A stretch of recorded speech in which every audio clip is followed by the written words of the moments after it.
Buenas tardes a todos.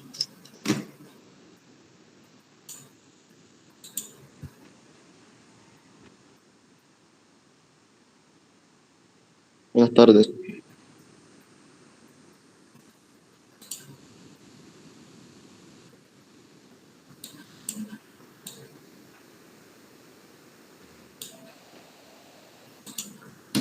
Buenas tardes a todos. ¿Me escuchan?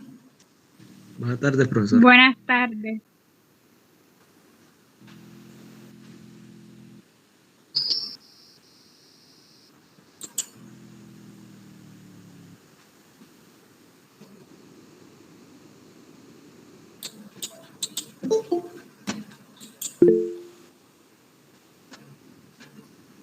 Buenas tardes a todos. ¿Me escuchan? Buenas tardes, profe. Sus micrófonos están bajitos. No les escucho nada. ¿Ustedes me escuchan? Sí, nosotros le escuchamos correctamente.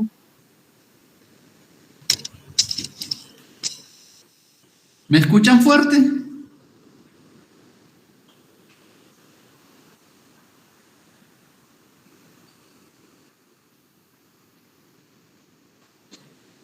Y lo que pasa es que el retorno de ustedes como que está muy bajito.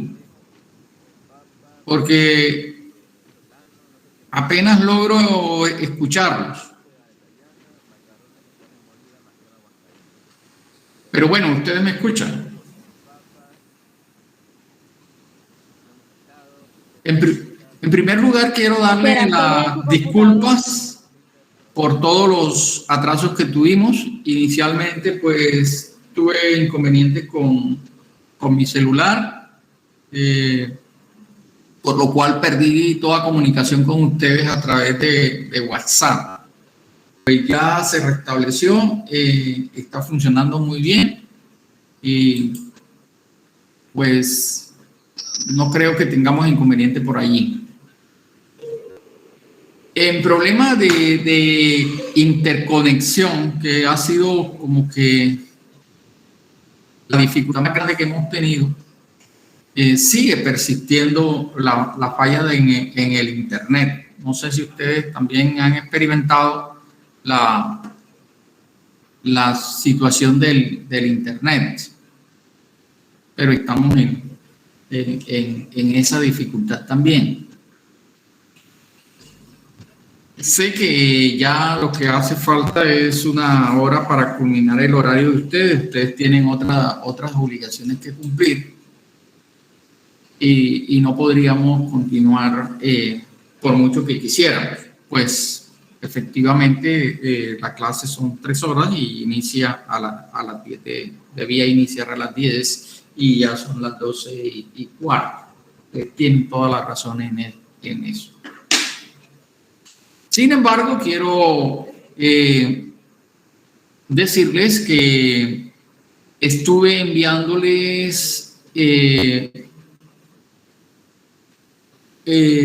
unos links, unos vínculos, para que ustedes se conectaran en el diplomado de Derecho Disciplinario.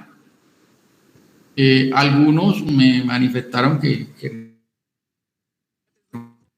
no podían a esa hora porque estaban con ocupaciones, lo cual es entendible.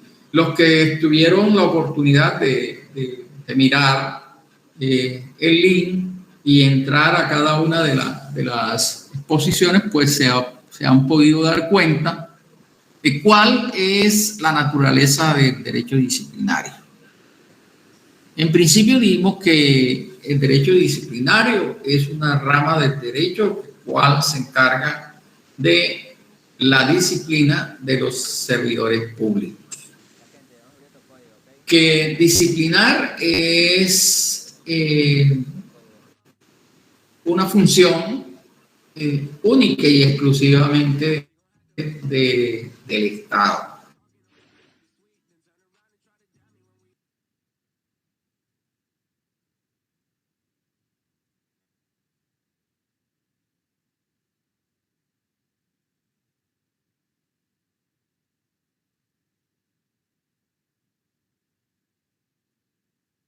34, la ley 1952 y por último la ley 2094. Dijimos que íbamos a trabajar sobre los principios. ¿Qué se entiende por un principio? Pues se entiende por principio algo que no tiene nacimiento anterior, sino que se da de manera natural en la naturaleza, y por eso se dice que es el principio de algo.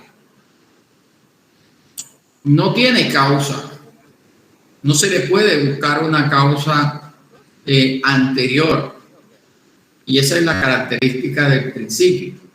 El principio es inmutable, o sea, quiere decir que el principio no cambia.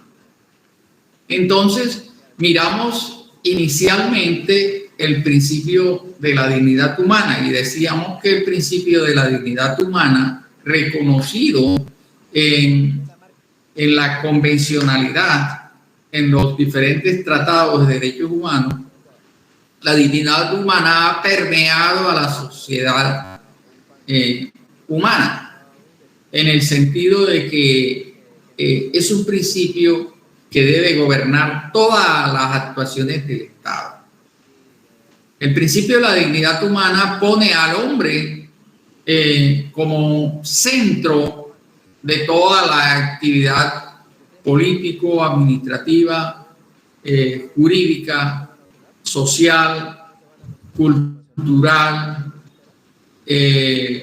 económica. Lo pone en el centro de esas relaciones. Y por eso el principio de dignidad humana debe reflejarse en cada una de las estancias en que el Estado interviene. Y es el caso de la acción disciplinaria, donde el trato digno se refleja en el respeto de otros principios que a la vez se informan del principio de la dignidad humana. Y es por eso que tenemos el principio del debido proceso. Es por eso que tenemos el principio de el indubio pro disciplinado. Es por eso que tenemos el principio de la inocencia. Es por eso que tenemos el principio de la legalidad. Entendido estos principios como fuentes que sirven para poner límite a la arbitrariedad que pueda existir en determinado estado. Determinada actuación está condicionada por estos principios rectores, o los principios rectores que ustedes deben estudiar. Están consagrados en la ley 734 y también están en la ley 1952, donde se trae como primer principio, como principio fundamental, el principio de la dignidad humana. En la ley 734 los principios estaban definidos sin que existiera una sistematización entre los principios. Solamente se enunciaban los principios, pero no se tenía esa sistematización que se logró en la ley 952. En la ley 952 se dijo que el principio cardinal y no menos, y los otros no menos importantes, sino que también tienen importancia, pero el que más informa, irradia a la legislación disciplinaria es el principio de la dignidad humana. Ese principio de la dignidad humana informa a los demás principios y sirven los principios rectores del derecho disciplinario, sirven como elementos de delimitación del poder sancionador del Estado. Delimitan, enmarcan en un condicionamiento ese accionar sancionatorio del Estado. Pero también sirve para fundamentar el derecho disciplinario. Es fundamento del derecho disciplinario. Y también sirven los principios como elementos de interpretación del derecho disciplinario.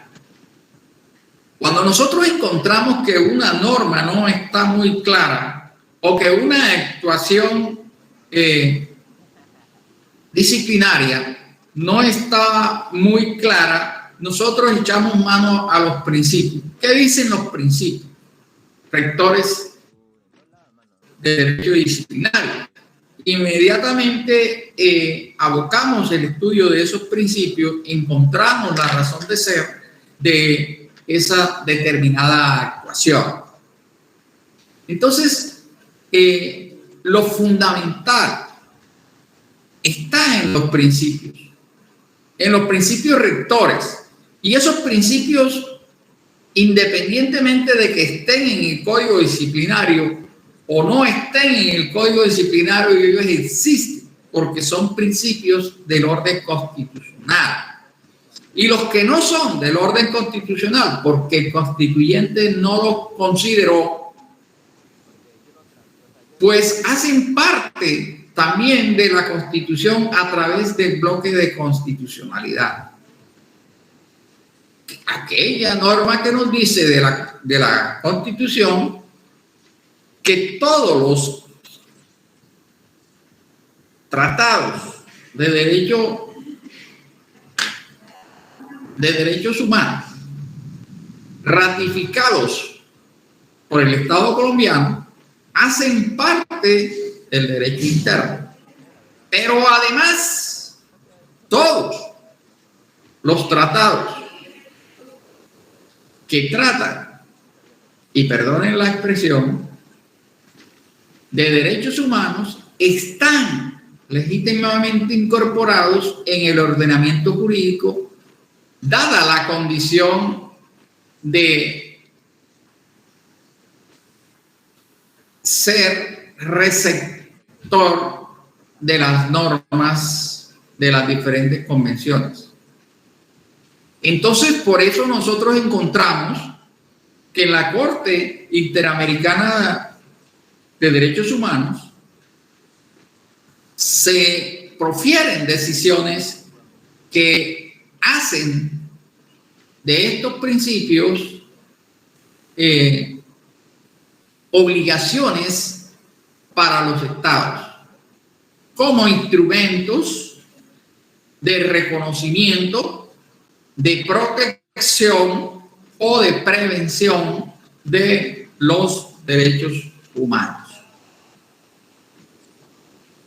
Entonces, siguiendo en el curso de los principios, Profe, tenemos un principio también cardinal, que es el principio de la inocencia.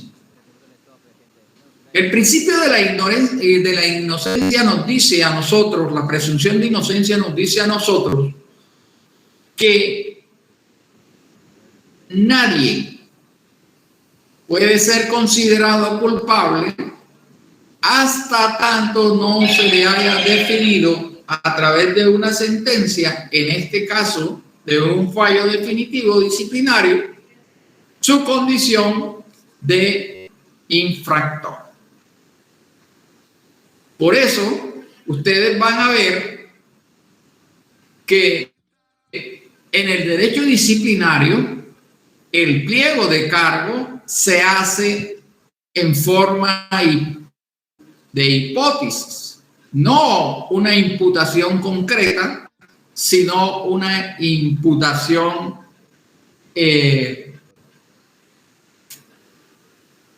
hipotética. Y se le tiene como presunta conducta.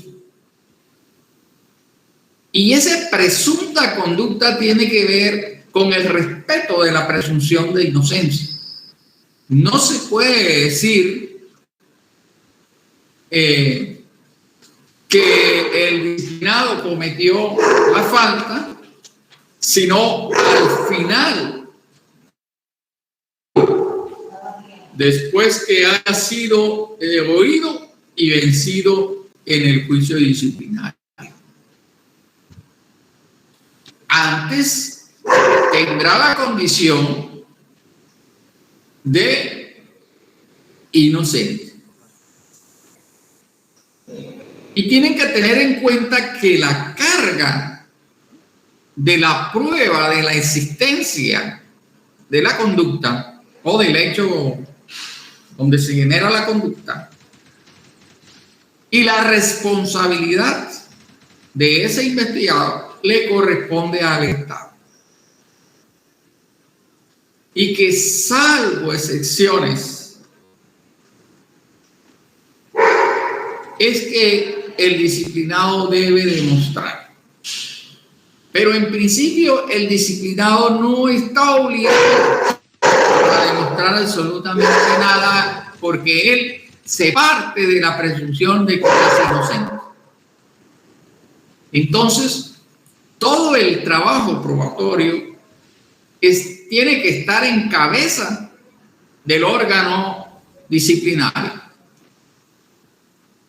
Y por eso debe hacerse un mayor esfuerzo, tanto en la investigación de lo que es desfavorable a ese investigado, como lo que le es favorable.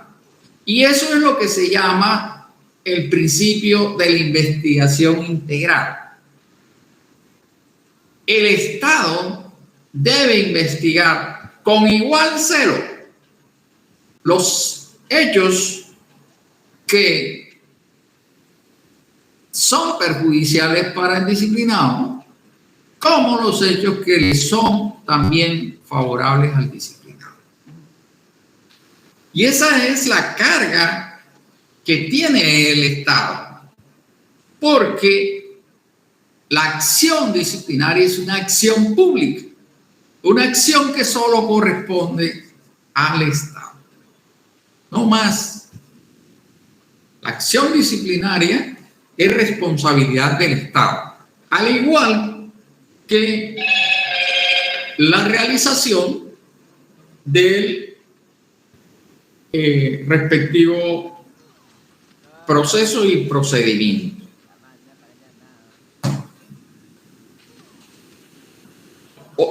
Otro de los principios importantes en el derecho es el principio de legalidad. Y ese principio de legalidad lo vemos nosotros reflejados en el contenido del artículo 29 de la Constitución Nacional, de la Constitución Política Colombiana. Y en ese artículo se dice que nadie puede ser sancionado o penado si no existe una ley que establezca previamente el comportamiento, la conducta y su sanción.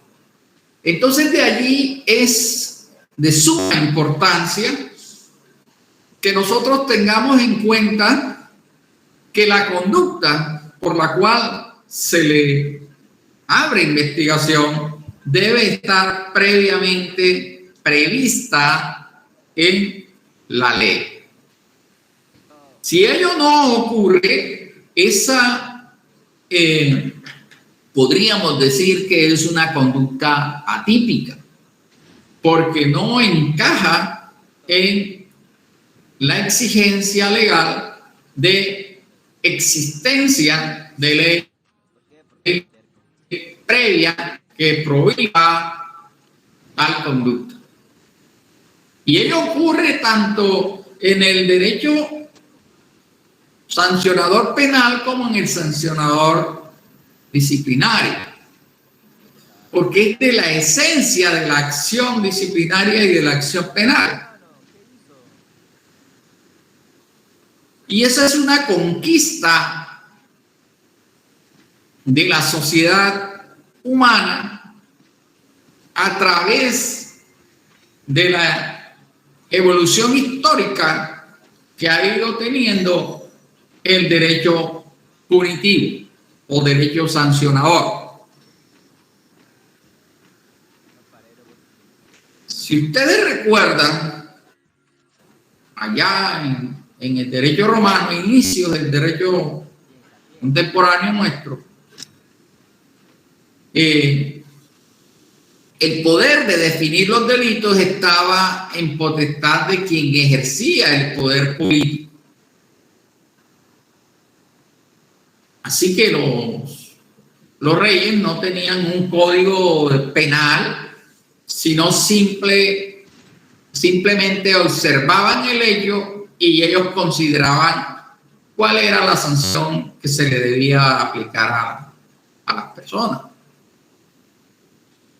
Entonces, miren, ese avance que hemos tenido en el derecho, que nos da garantía, que nos da seguridad de que el Estado va a ejercer esa potestad sancionatoria, pero la va a ejercer dentro de un marco que le ha definido la misma sociedad.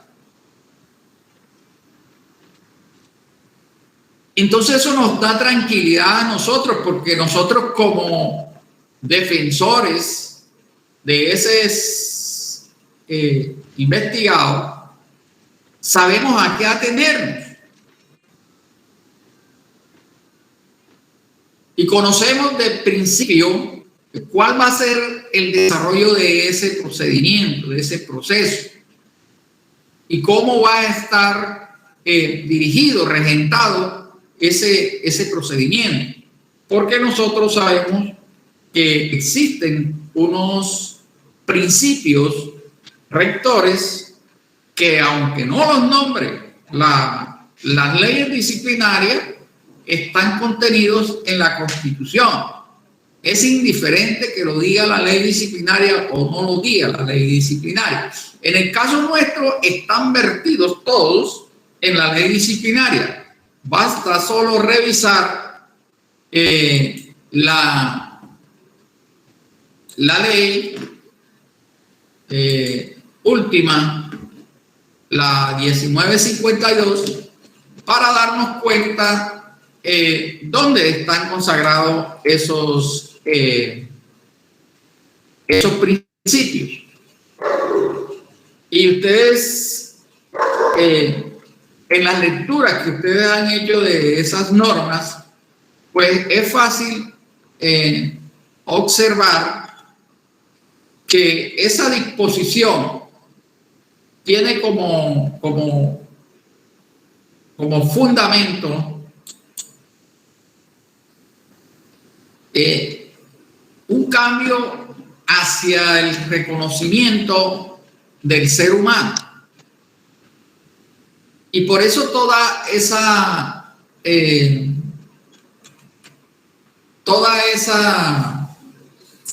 amalgama de principios lo que hacen es entregar seguridad jurídica a quien se ve abocado a una investigación disciplinaria.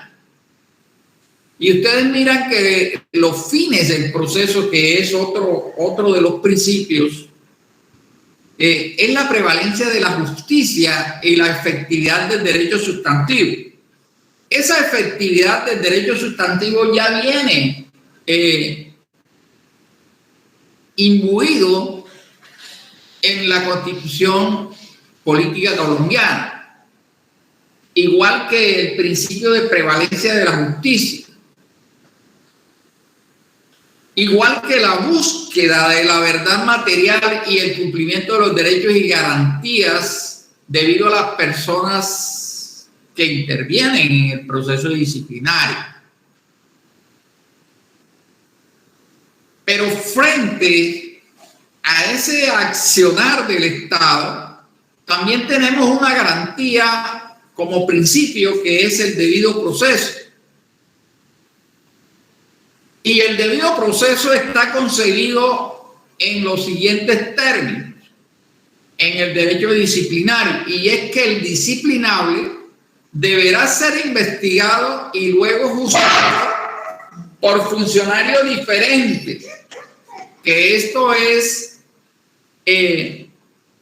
algo novedoso que se trajo en la reforma de la ley 2094. Y es que se exime la investigación del juzgamiento, cosa que no ocurría en la ley 734 ni en la ley 1952. 1952 es la ley 2094 la que nos está diciendo a nosotros que el proceso disciplinario ahora tiene dos etapas bien definidas. Una etapa que es de investigación y otra etapa que es de juzgamiento. Y que esa investigación y ese juzgamiento deben hacerlo funcionarios diferentes. Funcionarios diferentes, independientes, imparciales y autónomos, que sean competentes, quienes deberán actuar con observancia formal y material de las normas que determinen la ritualidad del proceso, y eso es el debido proceso, en los términos del código, dándole prevalencia a lo sustancial sobre lo formal. ¿Por qué? Porque ese es uno de los fines del proceso disciplinario. Entonces, en ese sentido, está definido el debido proceso disciplinario.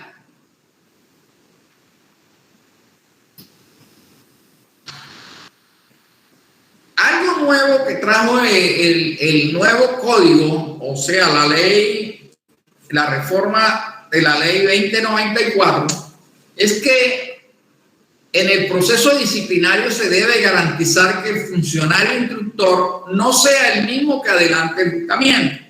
Eso es lo que quiere decir la primera parte del artículo 12, que dice que el disciplinable debe ser investigado y luego juzgado por funcionario diferente, independiente, imparcial y autónomo.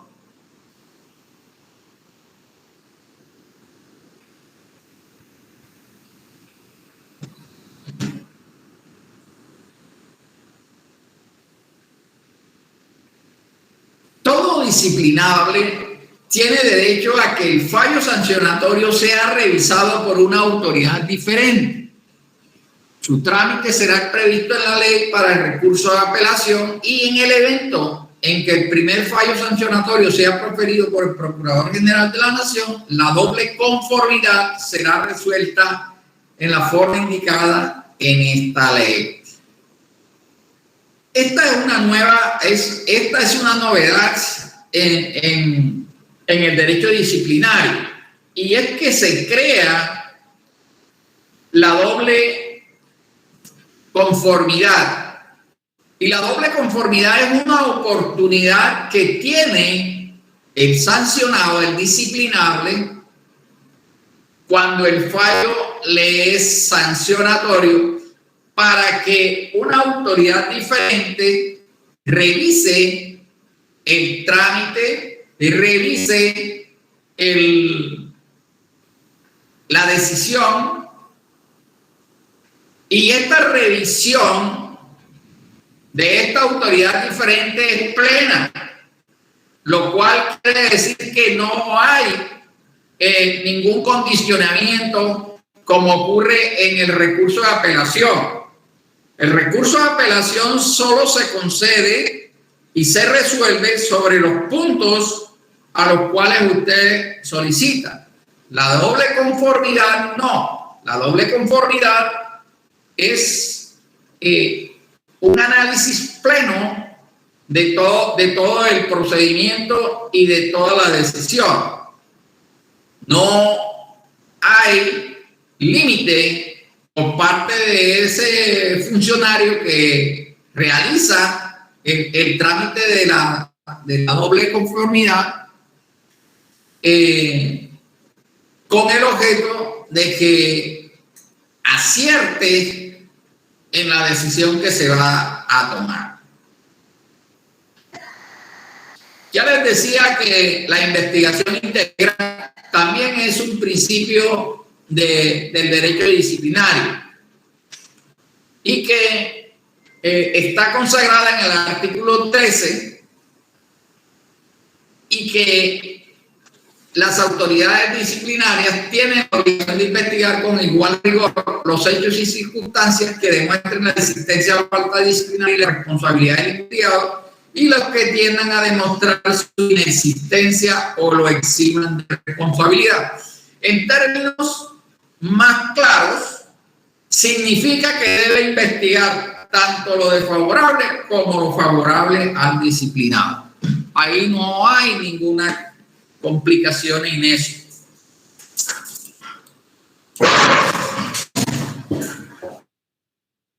De presunción de inocencia, pues dijimos que se presume inocente y debe ser tratado como tal mientras no se declare su responsabilidad en fallo ejecutoriado. Durante la actuación disciplinaria, toda duda razonable se resolverá a favor del sujeto disciplinario.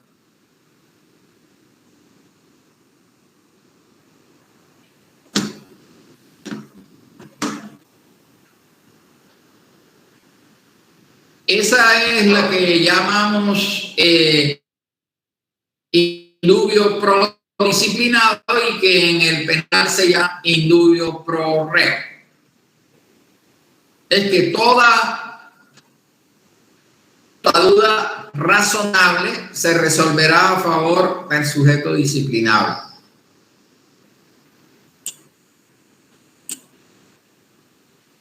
Otro principio cardinal, principio rector cardinal, es la defensa, y que se enuncia como que durante la actuación disciplinaria le inventaba derecho a la defensa material y a la designación de un abogado.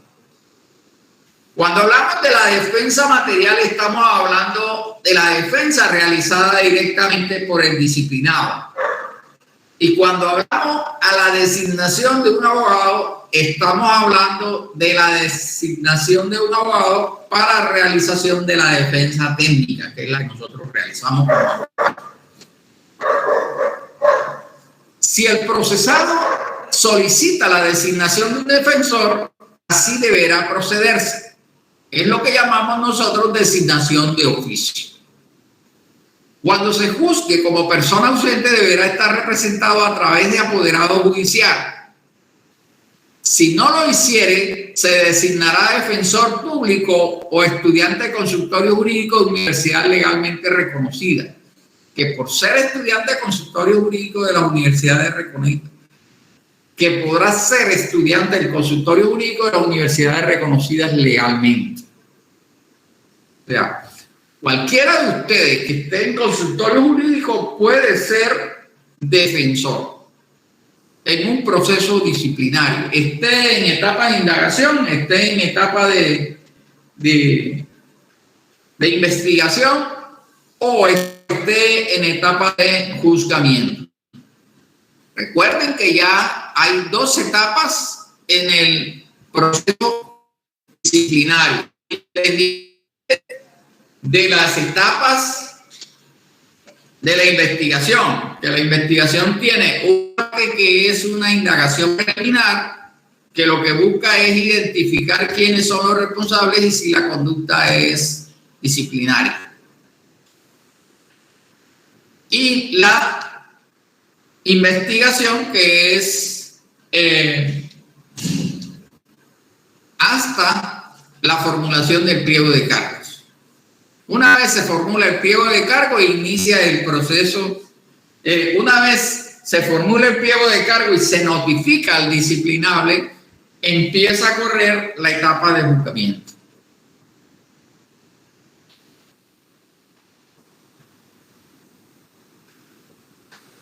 Tenemos la cosa juzgada disciplinaria.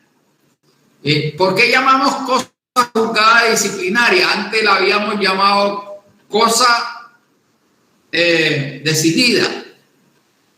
Pero a raíz de la expedición de la ley 2094, al operador disciplinario de la Procuraduría se le conceden facultades jurisdiccionales, lo cual quiere decir que ya hace en las veces de juez. Entonces, por esta razón, ya se puede llamar este principio como cosa juzgada disciplinaria. Independientemente de la cosa juzgada,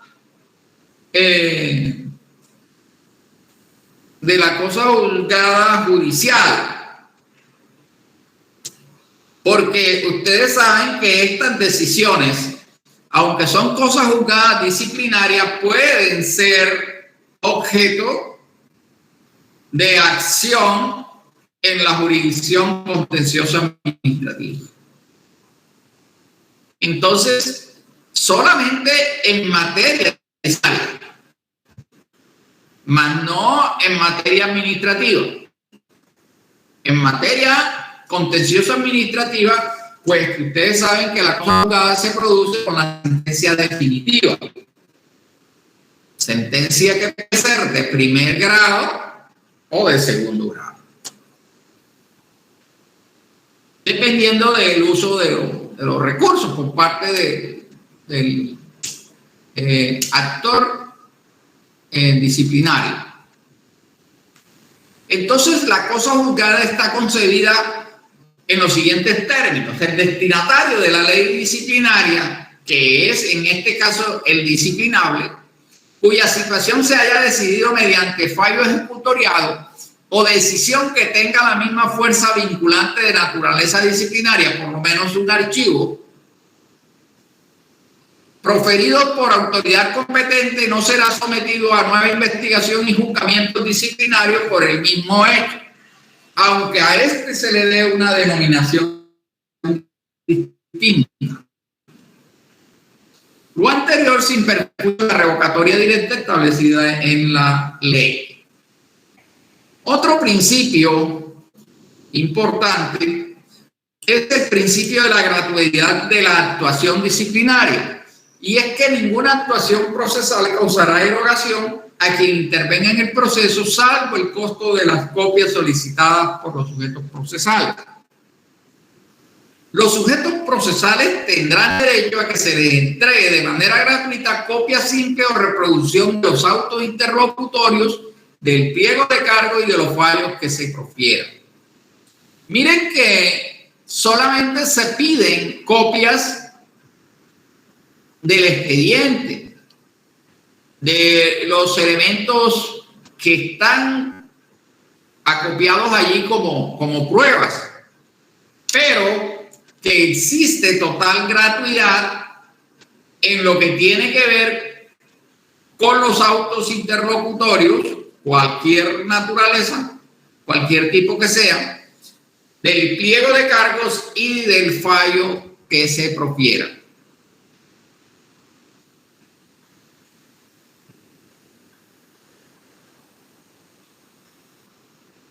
Otro de los principios y que consideramos que es importante es la celeridad en la actuación disciplinaria. Y está enunciado como que el funcionario competente impulsará oficiosamente la actuación disciplinaria y cumplirá estrictamente los términos previstos en este código. Pues en materia de celeridad, ustedes se han dado cuenta que siempre que hay una norma solicitando este tipo de acción, de celeridad, hay varios escollos que hacen imposible que las actuaciones avancen, sean actuaciones judiciales o actuaciones disciplinarias, y más que todo por dos circunstancias: falta de recursos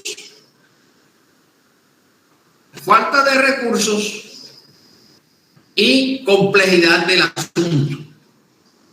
Muchas veces se requieren personal en las entidades para hacer ciertas actividades y son muy escasas las personas que cumplen esas funciones, lo cual trae como consecuencia una acumulación de trabajo, lo cual implica que no se puedan ser céleres en la mayoría de las actuaciones del Estado, sean judiciales o sean disciplinarias o de otra índole administrativa.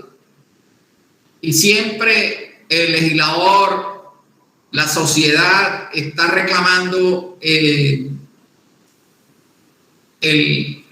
la realización de ese principio de justicia pronta. Pero tenemos esos inconvenientes que son estructurales. Eso no lo puede resolver el dueño del despacho, el director del despacho. Eso se resuelve de otra forma. Otro principio importante y que hace relación al principio democrático de que toda decisión de fondo debe motivarse. ¿Y por qué deben motivarse las decisiones de fondo?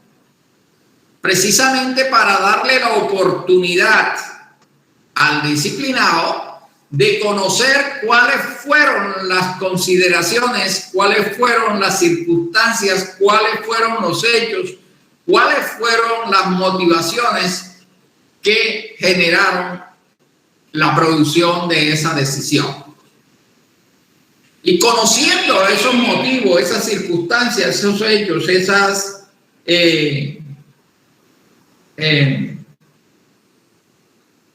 manifestaciones, es que puede hacérsele un control efectivo a esa decisión. Solamente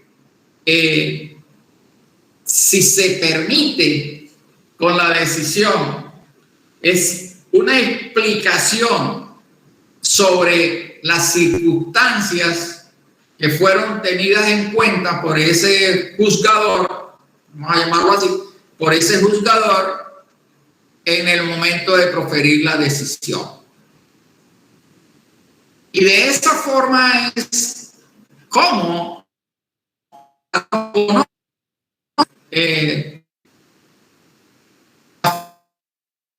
estructura de la decisión. Y conociendo la estructura de esa decisión, pues le es más fácil ejercer el derecho de control sobre esa decisión. Y esta motivación es un principio constitucional democrático. Las autoridades estamos obligadas a entregar razones por las cuales se toman las decisiones. Y eso es muy importante para el respeto del derecho de todos los ciudadanos. De allí que la Corte Interamericana y la Corte Constitucional sean reiterativas en su jurisprudencia de el deber de motivación de las decisiones. Y muchas circunstancias se han presentado donde las Cortes han dicho que hay insuficiencia en la motivación y han declarado por esa circunstancia verdaderas vías de hecho, porque es un deber de la administración, sea penal o sea disciplinaria, motivar las decisiones. Decisiones que en principio afectan derechos fundamentales. Porque miren que una decisión disciplinaria afecta el derecho al trabajo, el derecho a escoger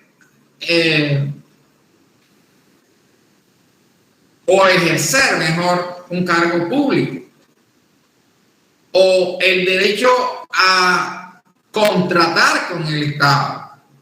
Entonces son derechos fundamentales que van a afectarse y por lo tanto la administración disciplinaria o penal está obligada a motivar su decisión, a entregar razones por las cuales se toma en determinado sentido una decisión.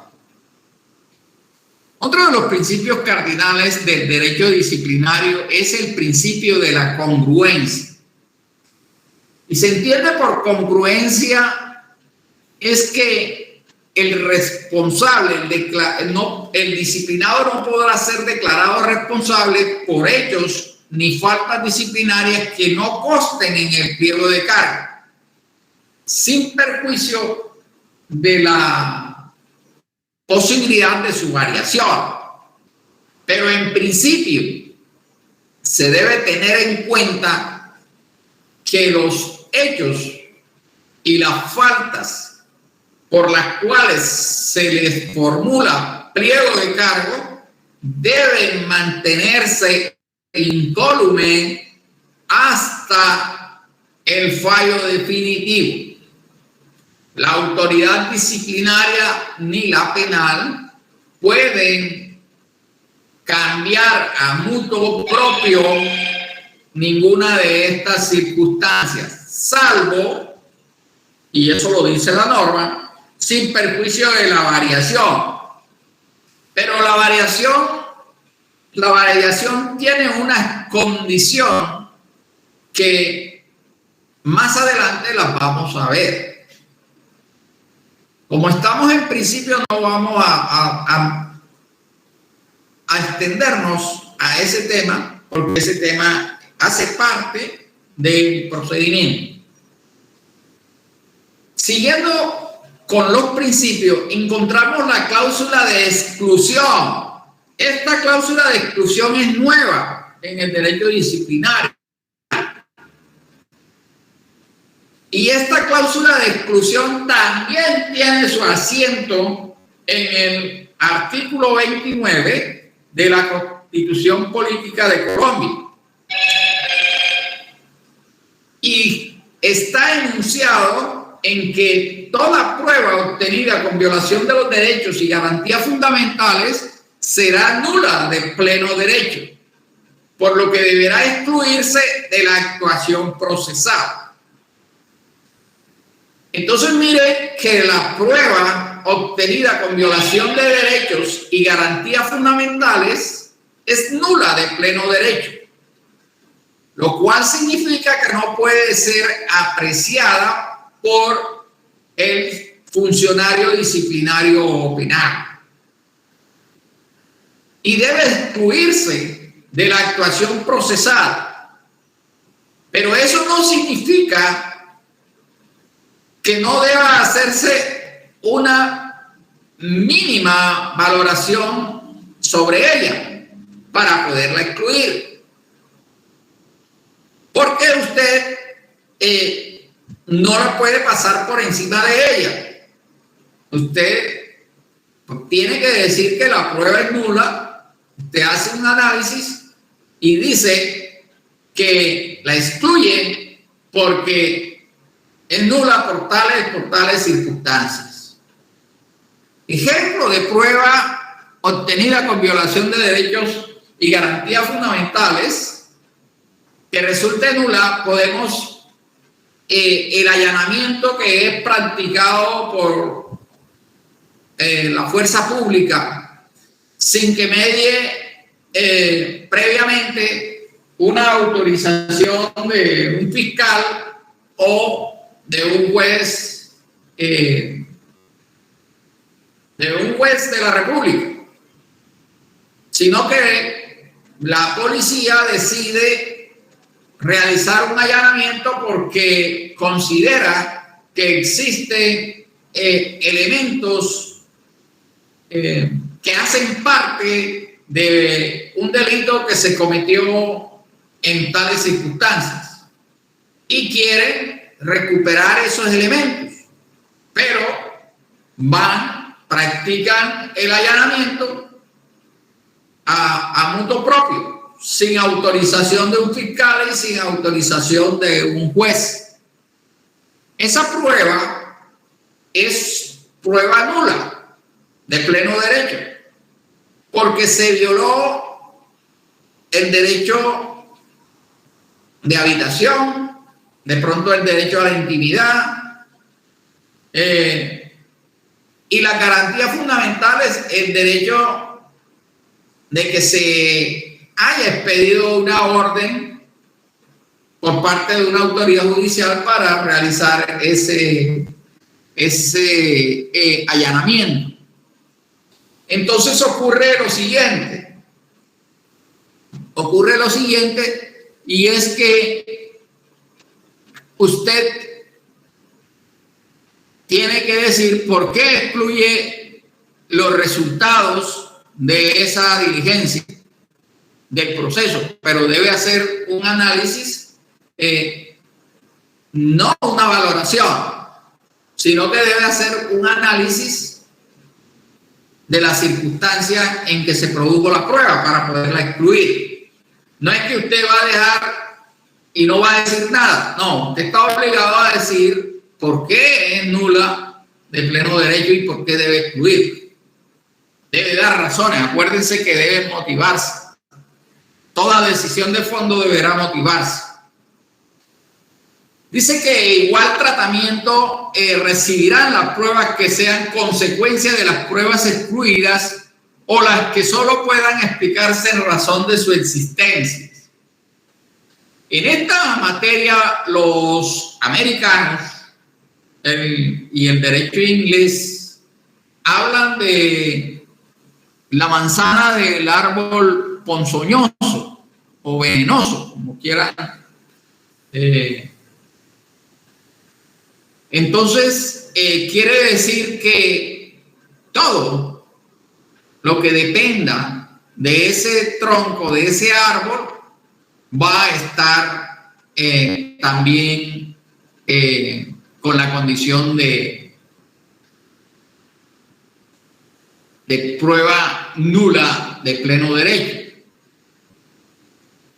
Eso es lo que quiere decir la teoría del árbol envenenado, del árbol de los frutos envenenados. Es que si la prueba principal, en este caso el allanamiento,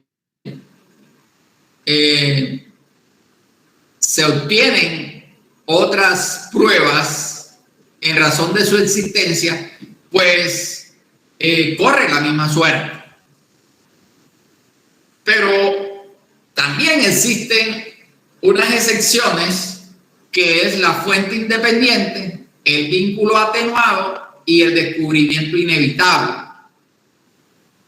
Profe. Señorita. Disculpe que le interrumpa, es que quiero saber hasta qué hora se va a extender. Lo que pasa es que algunos tenemos turno. No, ya vamos a terminar. Ya dejamos con la exclusión, con la cláusula de exclusión, que es el artículo 21. Y voy a tratar de grabarles la clase del próximo lunes, como es festivo, para que ustedes aprovechen ese festivo y puedan tener las clases. Bueno, para no atrasarnos, porque es que nosotros desafortunadamente nos han tocado los lunes y ha sido casi que 3, 4 festivos. Y eso nos ha impedido también avanzar, salvo las que donde hemos tenido dificultades con la interconexión. Entonces, es importante decirles que podemos quedarnos aquí en la cláusula de exclusión. Hoy no voy a pasar lista porque sé que no hay tiempo para ello, pero sí me muestro complacido que hayan concurrido casi que la mayoría de los estudiantes. Es importante que tengan en cuenta que hay que hacer las lecturas. Yo les dije, hay que leer 3 normas y hay que irlas comparando, porque han ido variando. O sea, la ley 734 hoy está vigente. La ley 1952 no está vigente porque no ha entrado todavía en vigencia, pero y la 2094, que también modifica, no están todavía vigentes. La ley 2094 autorizó ciertos artículos que sí entraron a regir desde el momento en que entró a regir la ley. El momento en que fue publicada en el diario oficial, empezaron a regir ciertos artículos que tienen que ver con el poder disciplinario de la Procuraduría, con la naturaleza jurisdiccional del trabajo que hace ahora la Procuraduría, con un reparto de competencias adecuando al interior de la Procuraduría lo que tiene que ver con las etapas de juzgamiento y de instrucción. Pero es importante que ustedes lean esas 3 normas y hagan sus comparaciones en cuanto al avance que se ha logrado en cada una de ellas, porque sí los hay avances que se han realizado. Entonces, nuevamente reiterarles las excusas y decirles que vamos a avanzar en estos lunes que no sean festivos, y los que sean festivos, pues me queda a mí el compromiso de grabarles las clases, porque quiero también aprovechar esos espacios, a pesar de que ustedes no están obligados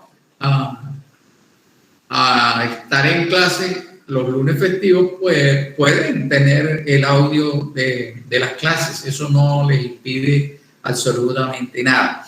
Y deben entender que este sistema virtual permite tomar las clases en las horas que ustedes estén libres. No necesariamente deben estar conectados, como en el caso de los festivos. Podrían utilizar ese tiempo de pronto para escuchar los audios y así ir enriqueciendo ustedes más sus conocimientos, porque esta es una materia que va a estar en constante evolución, porque va a generar bastante discusión, por cuanto están en juego los intereses de todos los funcionarios del Estado. No es de poca monta el compromiso disciplinario cuando ocurre una falta disciplinaria. Y la sociedad también está interesada en hacerle frente a uno de los flagelos que más golpea a la sociedad nuestra, que es la corrupción. Y este es un instrumento para incidir en esa corrupción. No vamos a decir que el derecho disciplinario va a ser la panacea para acabar con la corrupción, no, pero incide puntualmente en los espacios en esos espacios de corrupción. Pues les deseo un resto de tarde muy feliz y descansen, lo tienen merecido.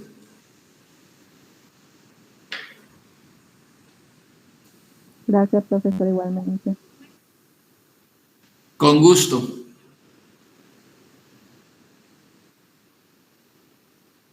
Señorita, cuénteme.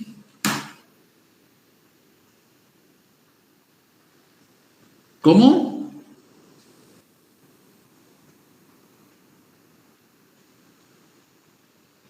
No hay ningún inconveniente. Si usted está grabando las clases, pues me parece extraordinario.